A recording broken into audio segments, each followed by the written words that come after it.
आप कोई गलत बात सुनने लग जाओ, तो जैसे ही आप कोई गंदी बात सुनेंगे, गलत बात सुनेंगे, वैसे ही वो गलत बात सुनते ही आपकी कोई गलत बात, जैसे कोई आपकी बुराई कर रहा है, तो तुरंत आपको गुस्सा आना स्टार्ट हो जाएगा। जैसे ही आप सुनेंगे वैसे ही रिएक्शन स्टार्ट। हाँ या ना?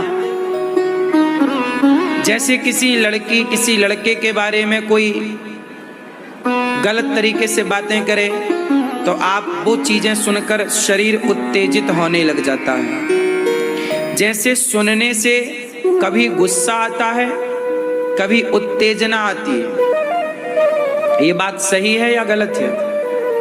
आप अपनी माँ के बारे में जरा गलत सुन लो किसी से, तो आपको बिल्कुल आंखें लाल हो जाएंगी, हाथ फड़कने लग जाएंगे, गुस्से से आप तिलमिला जाएंगे। किससे हुआ ये सब? केवल सुनने से। हाँ या ना?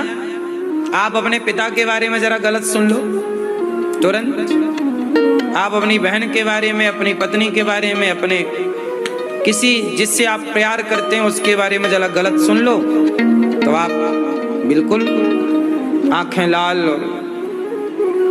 कई बार ऐसा होता है। अब मुझे आपसे केवल ये जानना है कि ये बताओ, जब आप किसी के बारे में गलत सुनते हैं तो आपका शरीर वैसे ही रिएक्ट करने लग जाता है कि नहीं? बोलो हाँ या ना? मन, बुद्धि, शरीर, इंद्रियां सब वैसे ही दिशा पे चल पड़ती हैं कि नहीं? हाँ या ना? क्या समझ में आया इससे? इससे ये समझना है कि जब हम गलत बातें सुनते हैं तो वो गंदगी हमारे भीतर आकर बैठ जाती है। गुस्सा हमारे भीतर आ गया, क्रोध हमारे भीतर आ गया। जब आप किसी लड़की लड़के के बारे में गलत बात सुनते हैं तो काम वासना आपके भीतर आकर बैठ जाती है। उसी तरह जैसे आप सुनते हैं ना, वो चीजें आपके भीतर तुरंत आ जाती हैं। हाँ या ना? उसी तरह जब भगवान के बारे में आप सुनते हैं तो भगवान तुरंत आपके मन मंदिर में आके बैठ जाते हैं। जैसे आप निंदा चुगली सुनेंगे तो तुरंत आपके अंदर क्रोध आके बैठ जाएगा, और वो क्रोध फिर अपने इशारों से आपको नचाएगा। आप पराई स्त्री पराई पुरुष के बारे में सुनेंगे तो वो काम वासना आपके अंदर आके बैठ जाएगी, फिर वो आपको अपने तरीके से नचाएगी। इसलिए कहते हैं, शास्त्र कहते हैं कि कभी पराई स्त्री के बारे में सुनना भी नहीं चाहिए। पराई स्त्री के बारे में कोई स्त्री के रूप का वर्णन कर रहा है, जैसे आप बैठे हैं और आपका दोस्त कह रहा है यार वो फलानी स्त्री कितनी सुंदर है, उसकी आंखें, उसका शरीर, उसका, जैसे ही आप उसकी सुंदरता को सुनेंगे ना, क्या होगा? आपके शरीर में रोमांच होने लग जाएगा। हाँ या ना? आप किसी पुरुष के बारे में सुनिए कितना सुंदर है, आपका शरीर अलग तरीके से रिएक्ट करने लग जाएगा। ये बातें सही हैं या गलत हैं? बोलो, सही है? इसका मतलब सुनने का बॉडी पर पूरा, केवल बॉडी पर नहीं, आपके मन पर, आपकी बुद्धि पर प्रभाव पड़ता है या नहीं? उत्तर दो भाई। सीता माँ के बारे में रावण को सूप न खाने सुनाया ही तो था। सूप न खाने रावण को क्या बोला? अरे राम की पत्नी बहुत सुंदर है, उसकी आंखें, एक एक अंग का वर्णन किया है वहां पर सूप न खाने रावण से। तब तो रावण उत्तेजित हुआ, तब तो उसने प्लान किया कि चुराना चाहिए। यदि सुना ही नहीं होता तो चुराता क्यों? बात समझ में आई ना? इससे ये सिद्ध हो गया कि आप जो सुनते हैं वो चीज आपके भीतर आके बैठ जाती है। या तो क्रोध आके बैठेगा, या तो काम वासना आके बैठ जाएगी, या तो आपके अंदर बदले की भावना आकर बैठ जाएगी। उसी जिसके बारे में सुनेंगे आपके भीतर वो होगा। इसलिए संतों के पास भगवान क्यों होते हैं? क्योंकि संत दिन रात भगवान के बारे में ही सुनते हैं, भगवान के बारे में ही चिंतन करते हैं।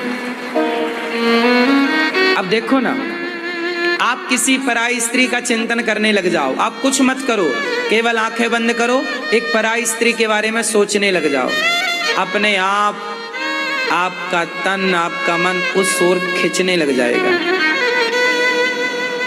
पराये पुरुष के बारे में सोचने लग जाओ, तन मन खींचने लग जाएगा।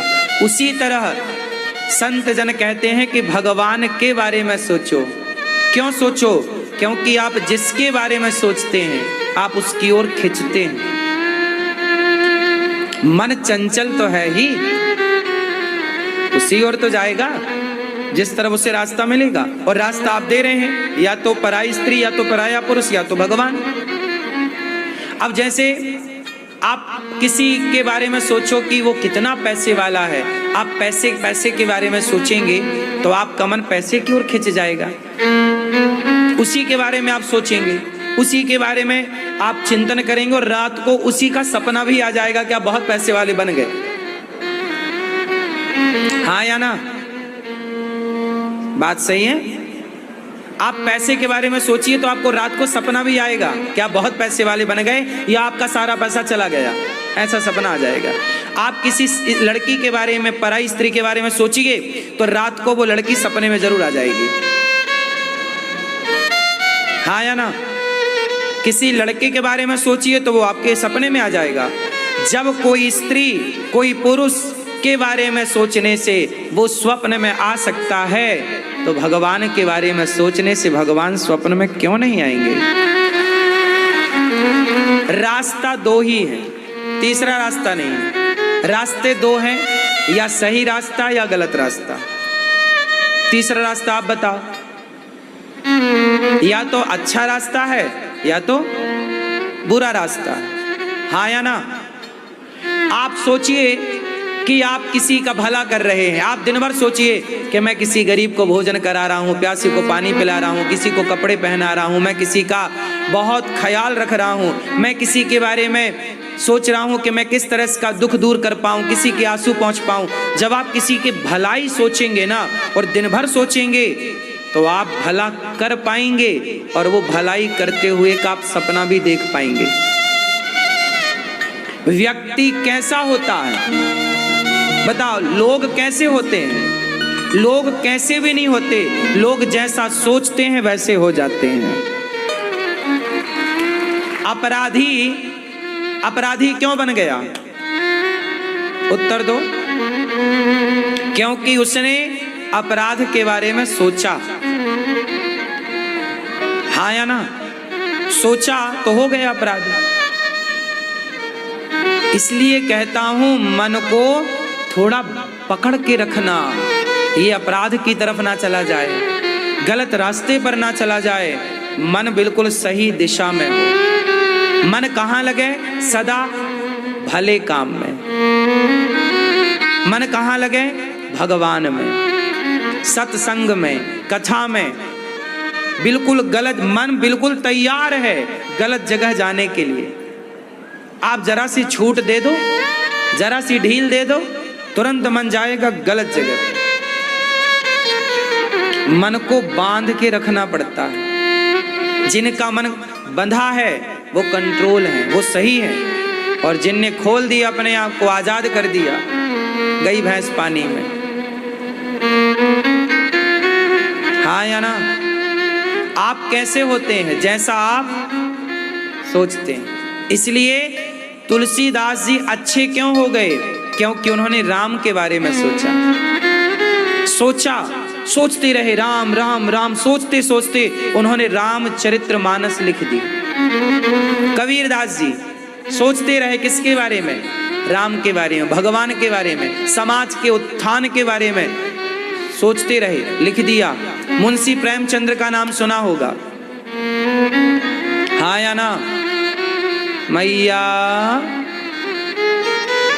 मैया सुन रही हो ना मेरी माँ? मुंशी प्रेमचंद्र जी किसके बारे में सोचे? वो समाज के लोगों के पास जाकर बैठते और उनकी पीड़ा के बारे में सोचते, उनके दर्द के बारे में सोचते, तो फिर उन्होंने सोचते सोचते क्या हुआ, उन्होंने लिखना स्टार्ट किया। और जो घटनाएं वो लिखते थे, आप जब मुंशी प्रेमचंद्र जी की कहानियां या उनके उपन्यास पढ़ेंगे तो ऐसा पढ़ेंगे, ऐसा लिखा उन्होंने जैसे वो आपकी आंखों के सामने घटना घट रही है। आप ऐसा मान ही नहीं सकते कि आप पढ़ रहे हैं। आप ये देखेंगे उसको पढ़ते समय जैसे आप देख रहे हो। हाँ या ना? मुंशी प्रेमचंद्र जी की कहानियां इतनी सजीव हैं कि जब आप पढ़ेंगे तो ऐसा लगेगा कि क्या आप पढ़ नहीं रहे हैं उन्हें, आप बोलो बोलो देख रहे हैं। इतना सजीव लिखा है। क्यों? क्योंकि उन्होंने इतना चिंतन किया उस विषय का, इसलिए वो इतना सजीव लिख पाए। तुलसीदास जी रामचरितमानस लिखते हैं तो वो इतना बढ़िया लिख पाए, ऐसा लगता है रामचरितमानस पढ़ के कि हम देख रहे हैं, पढ़ नहीं रहे हैं, राम के उस चरित्र को। इतना सजीव क्यों, कैसे होता है? जब आप उस विषय में डूब जाते हैं। इसलिए रास्ते दो हैं, या अच्छा या बुरा। मैं सोचता हूं,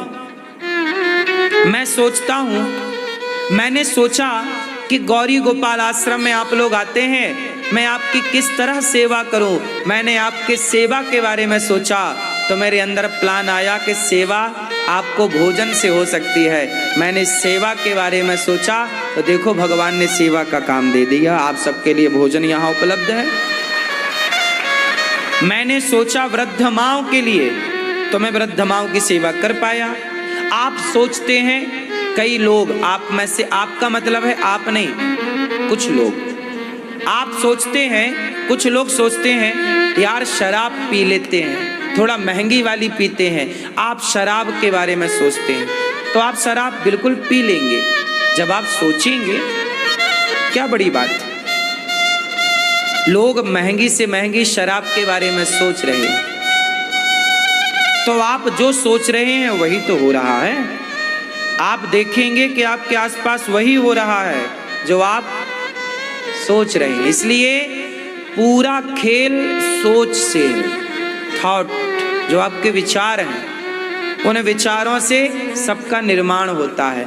आपने एक कहावत सुनी होगी, आवश्यकता ही आविष्कार की जननी है। आवश्यकता ही आविष्कार की जननी है। हमारे यहाँ गाड़ी की जरूरत पड़ी तो बैलगाड़ी का आविष्कार हो गया, चलने फिरने की जरूरत पड़ी तो साइकिल का आविष्कार हो गया।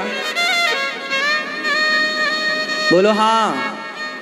जरूरत पड़ी तो कार का आविष्कार हुआ, जरूरत ना होती तो आविष्कार क्यों होता। रात थी, अंधकार था तो लाइट का आविष्कार हो गया। रात होती ही नहीं तो लाइट का आविष्कार होता ही नहीं। भाई जरूरत थी ना, हुआ। जरूरत थी तो हुआ। करने वाले ने उसके बारे में सोचा और सोचा तो कर पाया। मैया, जैसे तुम पंचायत के बारे में सोचती हो दिन भर, तो प्रपंच कर पाती हो।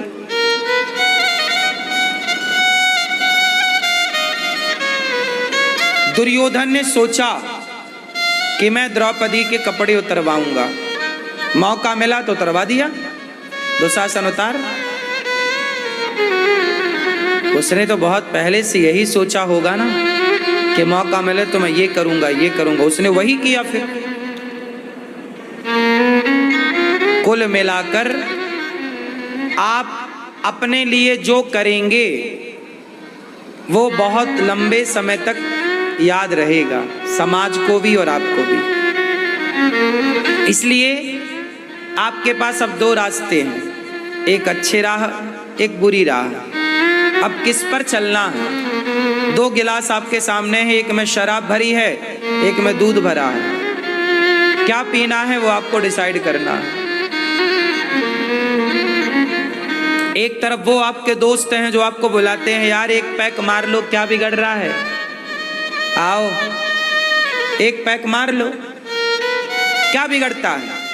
एक तरफ वो लोग हैं जो आपको शराब की लत दिलाकर शराब का आदी बनाना चाहते हैं, और एक तरफ हम जैसे लोग हैं जो आपसे कहते हैं कि शराब पीना आपके लिए बहुत गलत है, सिगरेट पीना, गुटखा खाना, पैसे वेस्ट क्यों करना है, पैसे कमाओ मेरे दोस्तों, खूब पैसा कमाना चाहिए।